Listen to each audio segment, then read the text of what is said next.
interventions would you consider in future if you do get confirmed to this position? Mr. Kanja, still on those demonstrations, on the 25th of June 2024, the parliamentary premise was invaded by protesters. Why was the police service not able to prevent the invasion, as Parliament is one of the strategic national state installations? And two, and the last one, what is the assurance and the confidence of the police service to ensure security and safety of Parliament in case of any other security threat or emergency? I thank you, co-chairs. So you can respond to the three, maybe 2 minutes each. Thank you, co-chairs. Thank you, members. Let me start with the last one from Honorable Osabuyu. It is very, very true that the Constitution of Kenya, Article 37, has given the people of Kenya the right to protest, the right to picket, to demonstrate, and to deliver and hand over petitions to public offices or public officers. However, I must also hasten to say that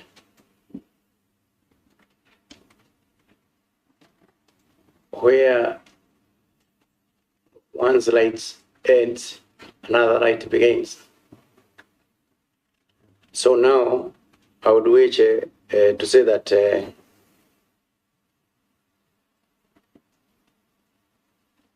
there is no country that can never allow extrajudicial killing. Extrajudicial killing is illegal if it ever happens. And let me also say this, that the police officers, in the training of the police officers, a training that I have personally attended to in various capacities, the training is to ensure that a police officer is always in the forefront in the defense of the rights and freedoms of the people through the functions provided by the Police Act. They are well trained on what to do in terms of the management of demonstrations. Public Order Act guides on matters demonstration. If there is excessive use of force by an officer, we have the oversight bodies, we have IPOA, we have the ODPP. And even now, as you speak, I know there are several investigations that are ongoing in relation to what happened during the demonstrations. There's a clear demonstration that any use of excessive force be able to order investigations to look into those very serious allegations of the violations of the rights of the people. But what I want to say to the honorable member is that if approved to be the IG of the National Police Service, I will ensure that the service performs its duties within the frameworks of the law. Within the frameworks of the law, so that everybody enjoys his rights.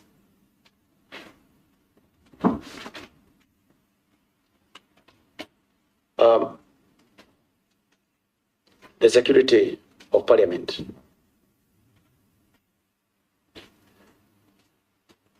Parliament is one of the key bodies established by our Constitution. And if approved and appointed IG, this is an area that we cannot allow anyone to come around joking around with this Parliament. So for me, I will do whatever it takes to ensure that this Parliament is safe and secure as the IG.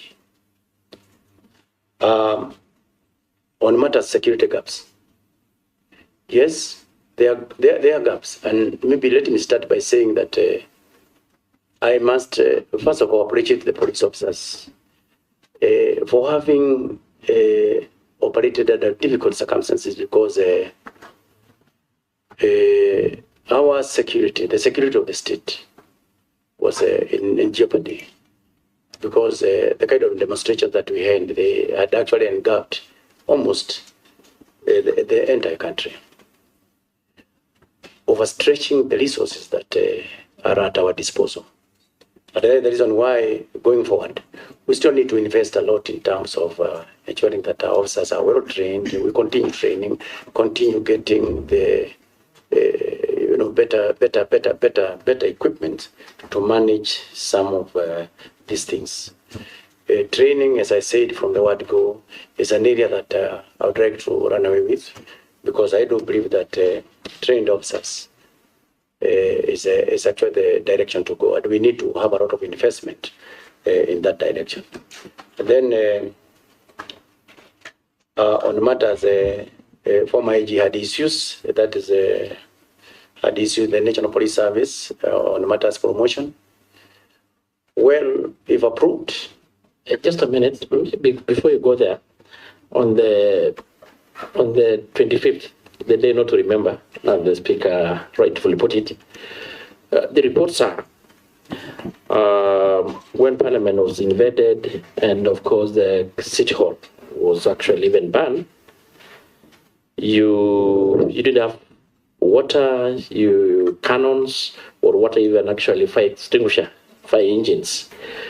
Maybe, and I know, because you were still, that day you were the DIG, and of course you were in thick of things, trying to quell the demonstrations. Will you tell the country and us and these members, it is an issue that of course there was demonstration even before, that was actually the second day. How comes that such thing could happen, and you could not even have the basic fire engines or water even to put out the fire? Was it laxity? Was it lack of preparedness on your part as a police service? Co-chair, on the part of the police service, who are prepared, fully prepared, because we had actually faced similar issues the previous days.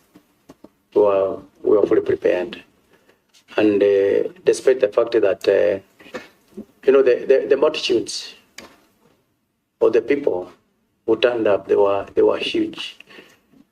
The entire roads from all the way from Thika Road, they were actually blocked. Kiabu Road was blocked.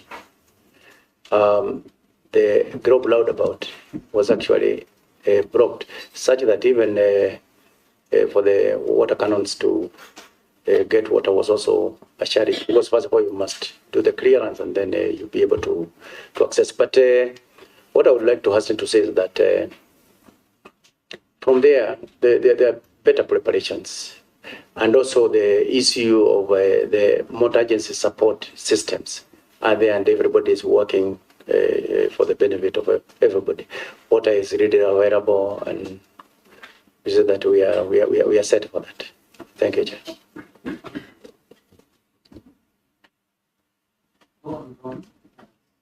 Really running?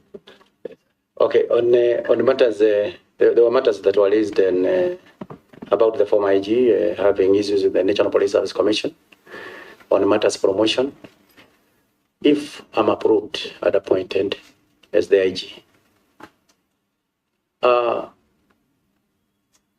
being the head of the National Police Service, and also being a commissioner of the National Police Service Commission, together with the DIGs and the DCI, I think we just need to table what we have before the commission, because we are also members of that commission as commissioners. And then everything is discussed on the table and agreed. So I don't think we are going to have any problem going forward on those issues. Thank you, Chair. And then matters Boni Forest, Lamu, Mazabit, Garissa. I want to assure the honorable member that even as we speak now,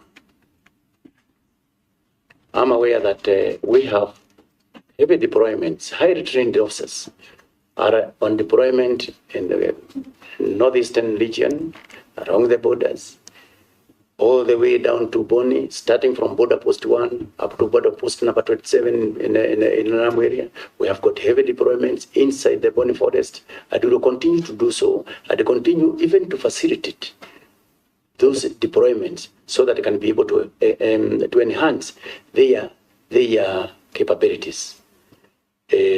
So the people of Mazabit, the other day we had a very serious operation there when it had become very difficult because of the proliferation of small arms and light weapons in that area. I was the commander GS when he headed that operation. Right now Mazabit is quiet.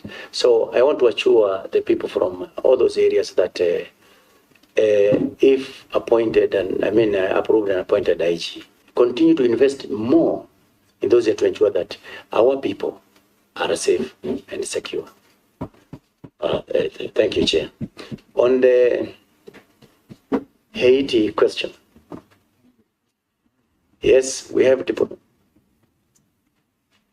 on the Haiti question, we have deployment there. We have already deployed around 600 officers. Maybe I want to make it clear that that deployment of the multinational forces in Haiti was deployed as guided by the United Nations, and the former Prime Minister of Haiti did request on behalf of his people for that kind of support from our government, and the government agreed on that. And I want to report to this honorable committee, co-chairs, that the officers on deployment there, they are doing a very good job. They have been received well by the people of Haiti. Roads have been opened, hostels have been opened, the ports have been opened, the airport has actually been opened. So our officers are doing a very commendable job in support of the policing agencies in Haiti.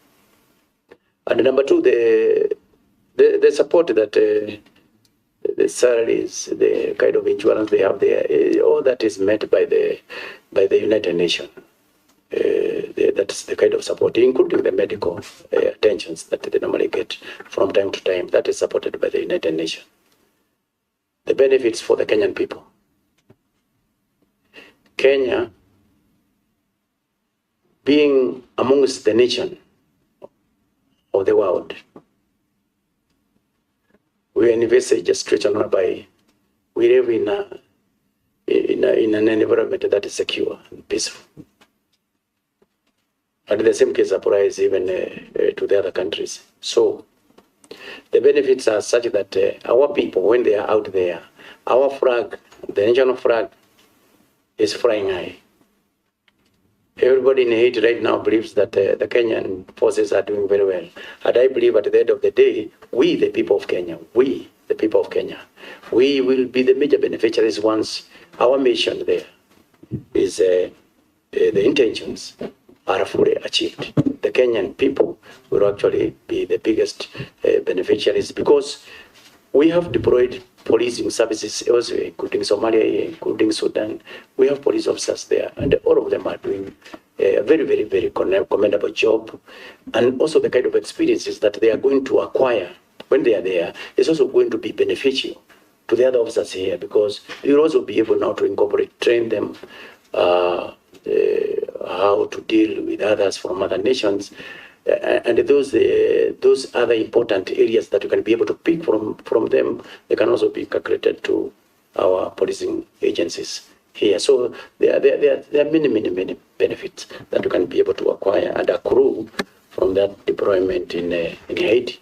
And then finally, on corruption matters. But just before you leave that question, in 1 minute, can you tell the country and this committee, on your own, from your own assessment, how do you rate the success of the Kenya multi-security in Haiti? How do you rate their success? 2, upbrief their well-being. You know, of course, Kenyans are usually fierce, you know, they're anxious. So you can just a little bit tell us how they're doing and how do you rate their success? Thank you very much,